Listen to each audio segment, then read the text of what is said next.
रेकेश पांडे जी के मोतिहारी जिला चौरोत्तर घर गाँव के सहयोग दिले बानी। वैसे ही रउआ लोग कोई भी हो को छोट से लेकर बड़ा तक ले कोई 10-5 रुपया रउआ लोग दे के सहयोग करी लो।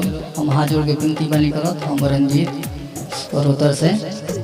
कहो तारी माई सुनय भाई अंश के जीवन दान। कहो तारी माई सुनय भाई अंश के जीवन दान। सोर करोड़ के मिलत सुइया यही से बची जान।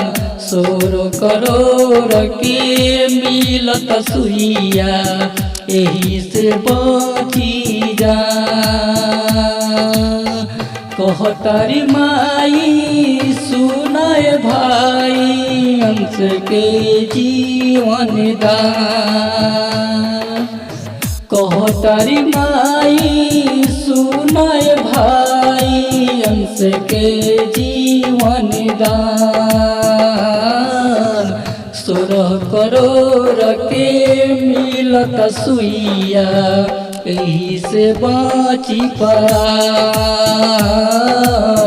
16 करोड़ के मिलत सुइया यही से बाची जान।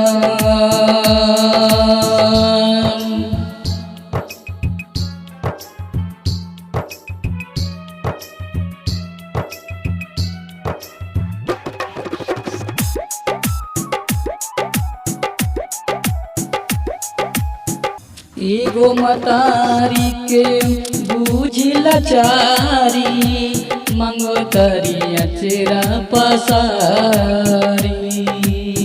जेकरा बजतना दे दिया सकती होई बहुत उपकार रउआ भारी।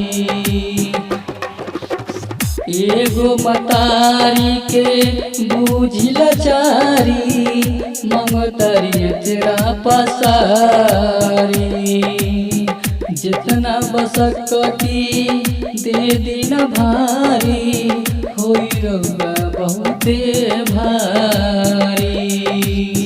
देखो न लाल के नजर डाल के छिनाता मुस्कान। देखी न लाल के नजर डाल के छिनाता मुस्कान।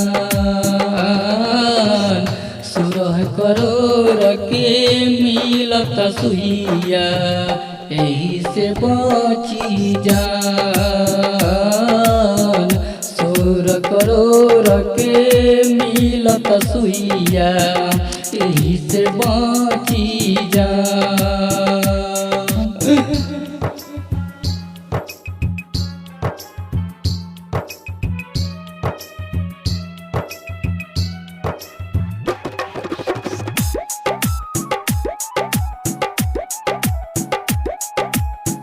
दीनेश देहाती कहेल बाती लौकत जवन सच्चाई। नेता अभिनेता दुआरा पे आके देतर बहुते बधाई। दीनेश देहाती कहेल बाती दुनिया में बाजन सच्चाई। नेता अभिनेता दुआरा पे आके देतर बबुआ के सहयोगी। राकेश पांडे रंजित रोई रोई गावेला बखान। राकेश पांडे रंजित रोई गावेला बउआ के बखान। 16 करोड़ के मिलत सुइया यही से बची जान। 16 करोड़ के मिलत सुइया यही से बाँची जा।